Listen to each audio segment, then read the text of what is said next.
They built their war on steel rails long before they realized those rails would become the empire's undoing.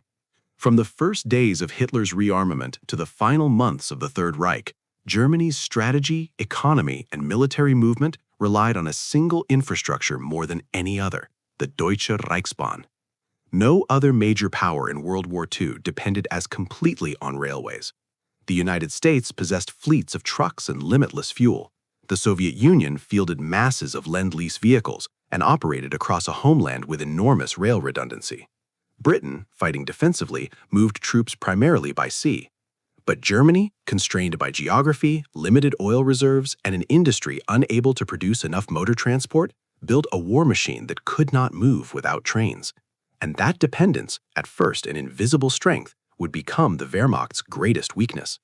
Before the war even began, Germany's leadership understood that the Reich lacked the fuel resources required for a fully motorized army. Panzer divisions looked modern, but the vast bulk of the Wehrmacht was still moved by horse, and even those horses required trains to carry their fodder. Of every ton of supplies shipped in Germany's war economy, over 85% moved by rail. The Reichsbahn was the bloodstream of the entire war effort, carrying tanks from factories in Kassel and Nuremberg, moving artillery to the front, transporting ammunition, delivering Romanian oil to refineries, and shuttling reinforcements across occupied Europe. Every major operation, Poland, France, Barbarossa, depended on a rail network functioning at perfect efficiency. And for a time it did.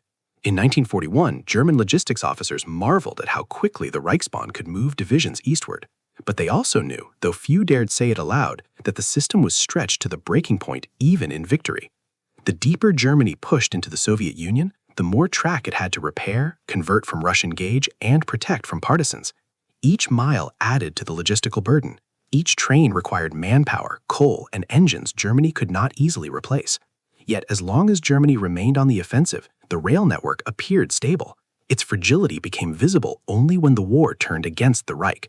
By 1943, Allied intelligence, guided by ultra-decrypts and detailed aerial reconnaissance, understood that the German war machine had a single critical vulnerability. They did not need to destroy entire industries. They did not need to annihilate entire tank divisions. They only needed to attack specific points: railway junctions, marshalling yards, and bridge crossings. These were the choke points through which all of Germany's military strength had to flow. Destroy them, and the Wehrmacht would grind to a halt without a shot fired at its frontline troops. Targets like Hamm, Cologne, Munich, Soest, and Friedrichshafen became priority objectives not because they were large cities, but because they were the nerve centers of Germany's rail grid. A single destroyed marshalling yard could delay dozens of trains carrying fuel, ammunition, and reinforcements.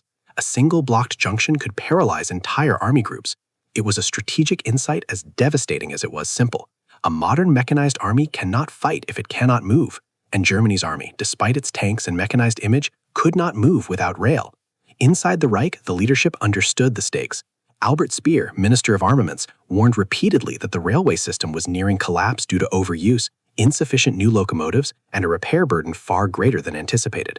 The Reichsbahn was running 24 hours a day in all weather across bomb-damaged tracks with exhausted crews and locomotives long past their maintenance cycles.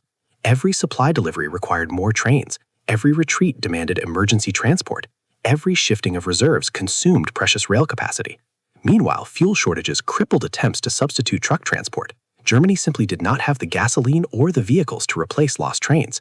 Even Hitler, often uninterested in logistical matters, recognized that the war's outcome increasingly depended on the ability of trains to move. But recognition did nothing to change the reality on the ground. Germany had built a war machine that worked only so long as the Reichsbahn remained intact.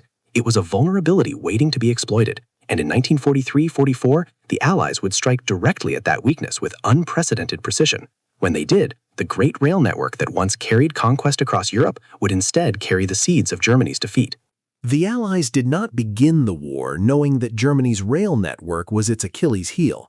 In the early years of strategic bombing, British and American planners focused overwhelmingly on factories, aircraft plants, and oil targets.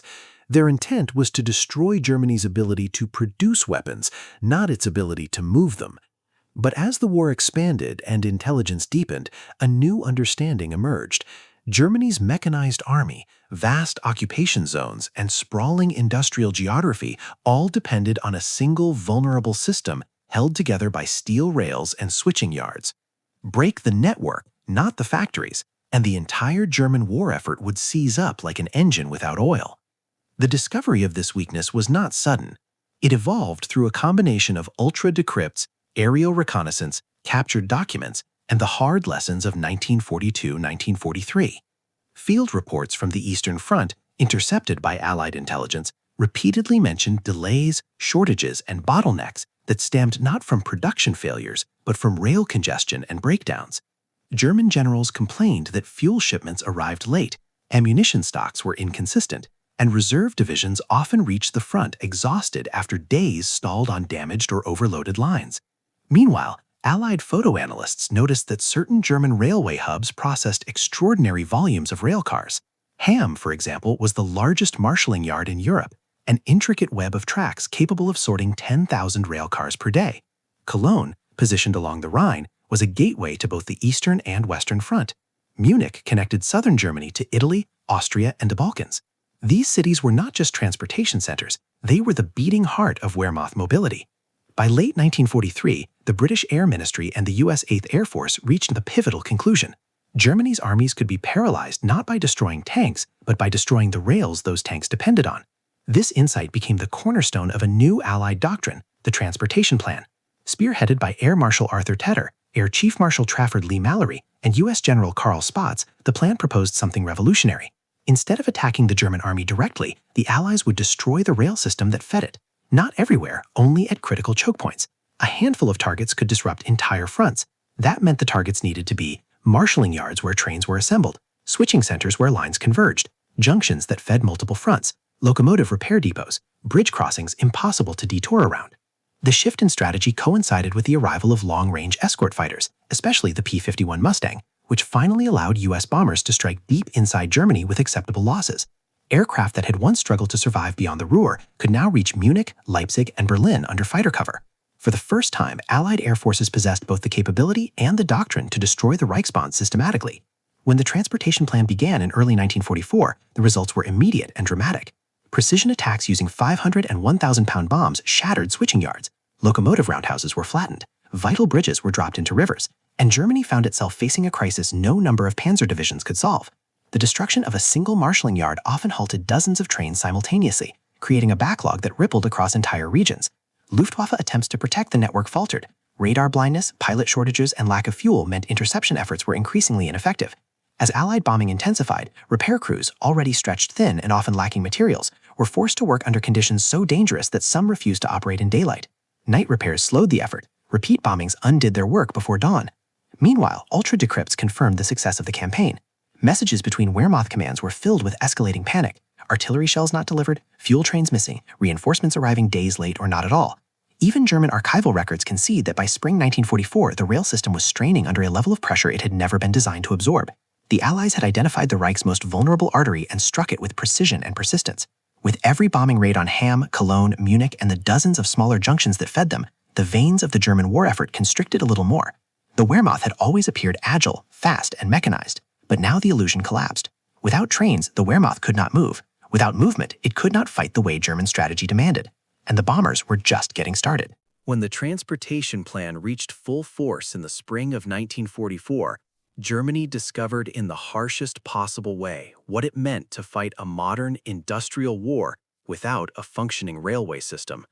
The Reichsbahn had always been the hidden machinery powering every German victory, a network that moved divisions hundreds of kilometers in days, delivered ammunition by the tens of thousands of tons, and fed the armored spearheads that defined Blitzkrieg.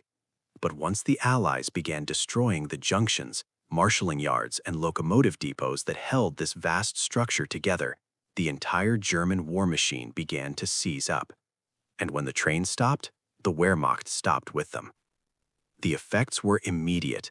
Within weeks of sustained bombing against hubs like Hamm, Cologne, Munich, Kassel, and Leipzig, the Reichsbahn's once precise timetables dissolved into chaos. Trains that normally arrived on the hour were delayed by 12, 24, even 48 hours. Some never arrived at all. Tracks lay twisted and cratered. Switching towers burned. Thousands of rail cars sat immobilized on exposed stretches of track, easy prey for prowling Allied fighter bombers.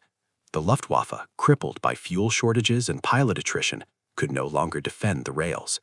What followed was a cascading collapse of logistics that touched every front.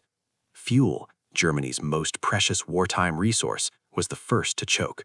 Romanian crude, transported by rail from the refineries at Ploiesti to Germany's synthetic fuel plants, no longer flowed reliably. Even before the Soviets seized Romania in August 1944, the rail lines feeding Germany's oil network were choked with destroyed bridges and bombed junctions. Some regions saw fuel shipments fall to less than 10% of demand. Panzer divisions that had once maneuvered with confidence now found themselves rationed to a handful of operational vehicles. Entire battalions sat immobilized because their fuel trains had been destroyed somewhere near Cologne or diverted around a bombed-out bridge and never arrived. Ammunition shortages followed. Artillery units at the front, once the backbone of German defensive power, reported receiving 30% or less of their required shells. Mortar rounds, tank ammunition, small arms cartridges, all depended on uninterrupted rail flow from depots deep inside Germany. When marshalling yards like Hamm and Soest were bombed repeatedly, tens of thousands of tons of ammunition were either destroyed outright or stranded hundreds of kilometers from the units that needed them. Even when supplies existed, they could not be delivered. And where deliveries were attempted, the result was often catastrophic. Long, slow trains winding through predictable choke points made perfect targets for Allied fighter bombers. The German army began losing more ammunition in transit than in battle. The collapse of mobility was even more devastating. The Wehrmacht had never been fully motorized. Only a few elite formations possessed enough trucks to move without rail support. Most divisions relied almost entirely on trains to move men, supplies, and equipment. Once the tracks were gone, the army reverted to levels of mobility barely better than World War I. Reinforcement divisions en route to Normandy in June 1944 found themselves jammed on ruined rail lines, unable to proceed. Panzer Lehr, one of Germany's best-equipped armored formations, lost crucial time because its heavy equipment had to be unloaded far from the front due to bombed railheads. These delays gave the Allies time to strengthen the beachhead, build up armor, and launch inland offensives before German counterattack formations could concentrate. On the Eastern Front, the collapse was even more dramatic. Germany's ability to shift units rapidly between crisis points, one of its defining advantages in 1942, no longer existed. The Red Army's offensives in 1944 advanced faster than Germany could redeploy forces.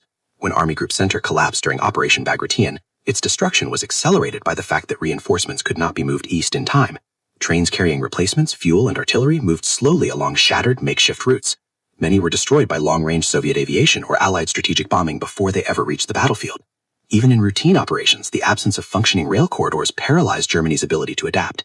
Divisions that needed 600 tons of supplies per day received a fraction of that. Some units, especially on the Eastern Front, reverted to using horses for transport, not because horses were effective, but because no trains were running. Germany was fighting a 20th century mechanized war with 19th century logistics. The humanitarian impact was equally severe. Civilians across Germany and occupied Europe depended on the rail network for food distribution. When the network collapsed, bread rations shrank, cold shipments dwindled, cities froze in winter, hospitals lacked medical supplies. Resource shortages across the home front further weakened morale and industrial output.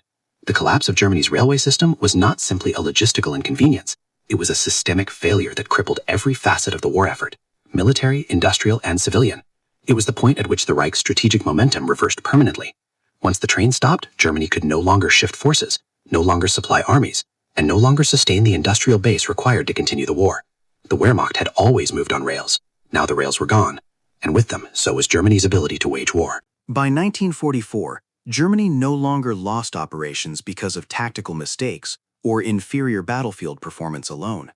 Increasingly, Germany failed because its armies simply could not arrive where they were needed, or arrived too late, or arrived without fuel, ammunition, or heavy weapons.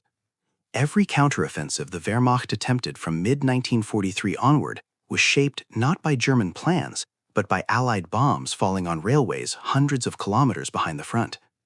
Nowhere was this disruptive effect more visible than in Germany's last attempts to regain the initiative on every major front. Italy, 1943-44, a mountain war without rail support. When the Allies invaded Italy in September 1943, Germany quickly deployed elite divisions, the 1st Fallschirmjäger, the 26th Panzer Division, and the Hermann Göring Panzer Division, to stabilize the front. But the rugged Apennine terrain meant supplies and reinforcements had to travel through narrow mountain passes served by only a handful of rail lines. Allied air forces operating from Sicily and later from southern Italy focused relentlessly on bridges, viaducts, and tunnels. One severed bridge could isolate an entire corps for days.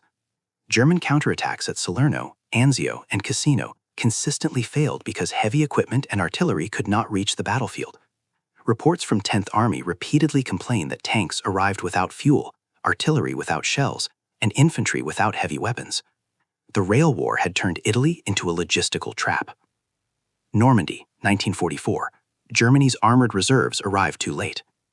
If Italy revealed the first cracks in German rail mobility, Normandy exposed the entire structure collapsing. The Allied transportation plan, launched months before D-Day, systematically destroyed the French rail network feeding northern France. In the first 2 weeks of June 1944, more than 75% of all French rail capacity north of the Loire was eliminated. This meant that Germany's best armored formations, including Panzerlehr, 2nd SS Panzer Division Das Reich, and the 12th SS Panzer Division Hitlerjugend, could not reach Normandy in time or in good condition. Panzerlehr's equipment trains were forced to unload 150 kilometers from the front due to bombed railheads. Das Reich's movement from southern France turned into a nightmare of blocked tracks, wrecked bridges, and constant Allied fighter-bomber attacks. The division took over 2 weeks to reach the battlefield. By the time German armor assembled for counterattacks near Caen and Villers-Bocage, the Allies had already built up overwhelming strength. Railway destruction had delayed, fragmented, and exhausted the very forces Hitler intended to use to throw the Allies back into the sea. Ardennes, 1944, a last gambit without fuel. The Battle of the Bulge is remembered as Hitler's last desperate offensive, but the failure of the Ardennes was not merely due to Allied resistance or poor German planning. It was also the culmination of months of strategic isolation caused by the destruction of the German rail system. Even before the offensive began, Germany's ability to move fuel from remaining synthetic plants to frontline depots was catastrophically limited. Repeated bombings of key hubs, especially those around Cologne, Duisburg, Koblenz, and the Ruhr, meant that the 6th SS Panzer Army and the 5th Panzer Army began the offensive with only a fraction of the fuel requested. Camp Group Piper captured initial objectives, but stalled when fuel ran dry.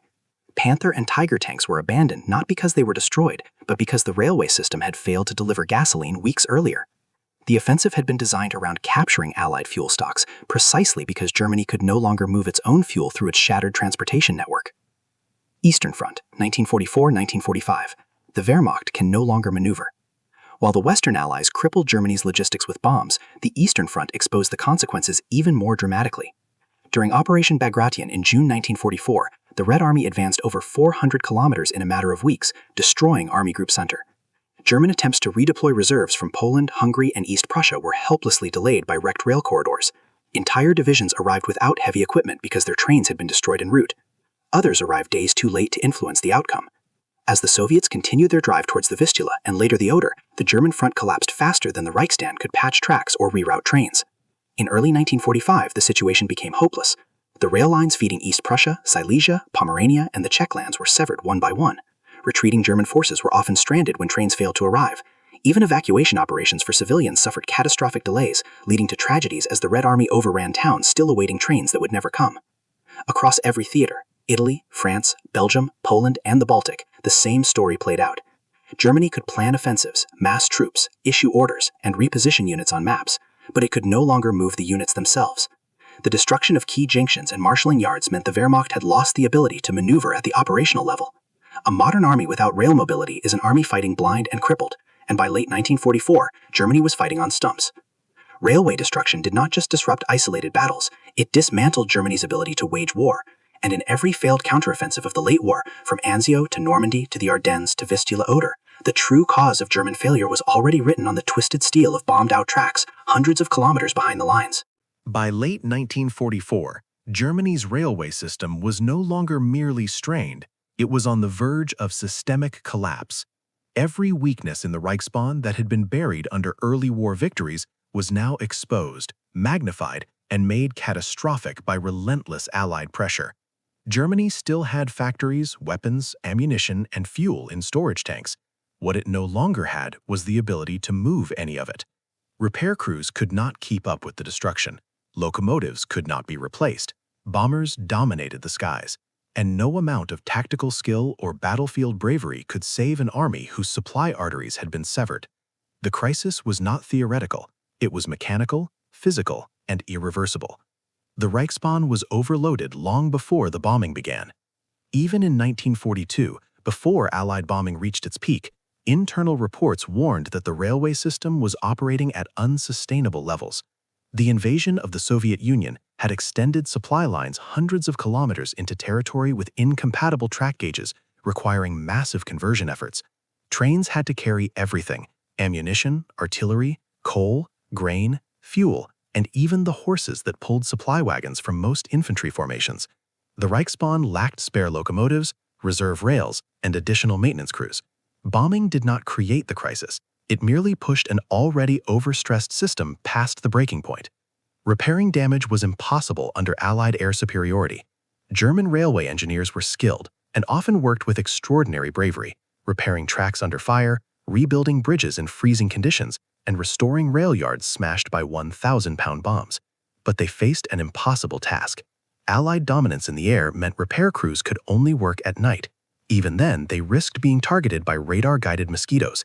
Any daytime repair effort was suicidal. Locomotives, cranes, or work gangs became targets for fighter bombers roaming the skies at will. The result was a perpetual cycle. A yard would be repaired at night, bombers would destroy it again the next afternoon. Crews would be forced to begin from scratch. Hamm, Cologne, and Munich were bombed dozens of times, sometimes multiple times per week. No nation, not even Germany with its robust engineering tradition, could sustain that level of attrition. Germany could not replace locomotives or wagons fast enough. Allied intelligence understood a simple truth: destroying trains was more important than destroying tracks. Tracks could be repaired quickly, locomotives could not. And by mid-1944, the Luftwaffe was too weak to defend them. Tens of thousands of freight wagons, tank cars, and passenger coaches were destroyed in marshalling yards or strafed on open tracks. Even more devastating was the loss of locomotives. Germany entered the war with roughly 20,000 locomotives. By late 1944, thousands had been destroyed, captured, or abandoned. German factories lacked the raw materials, labor force, and uninterrupted production lines necessary to replace them. Without locomotives, surviving sections of railway became useless. Tracks were intact, but nothing could run on them. Fuel shortages crippled what remained of railway operations. It was not only bombs that stopped the trains, it was also the petroleum crisis. Synthetic fuel plants at Luna, Mersenburg, and Blackhammer were pounded into rubble. Romanian oil fields, Germany's last major natural supply, fell to the Red Army in August 1944. Rail operations require enormous quantities of coal and diesel. Germany still had coal, but moving it by rail required locomotives that no longer existed. Steam engines still ran, but coal shipments to depots were increasingly unreliable due to bombing. Even when locomotives were intact, there was often not enough fuel to keep them running. Panzer divisions received priority and still went dry. Rail depots were far down the list and often received nothing. Allied fighter bombers finished what strategic bombers began. Once the Allies established near total air superiority, especially after the introduction of the long-range P-51, the destruction of Germany's rail system accelerated dramatically. Fighter bombers operated almost freely over the Reich. They didn't need to hit major junctions. They simply attacked anything that moved. Locomotives became death traps for their crews. Trains were abandoned in fields. Supply lines became graveyards of smoldering railcars. Even minor transport routes were paralyzed. Divisions awaiting rail transport were forced to march on foot or abandon their vehicles entirely. By early 1945, the German High Command operated under the grim assumption that any train moving in daylight would be destroyed. The strategic consequence: Germany could no longer wage modern war.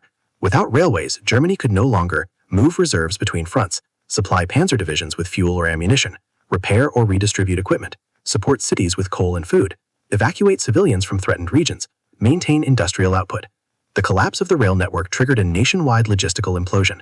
The Wehrmacht, deprived of mobility and supply, ceased to function as a modern army. Factories became useless because nothing could be shipped in or out. Armies starved of ammunition fought blind retreats. Panzer divisions abandoned tanks. Civilians in major cities froze during the winter of 1944-45.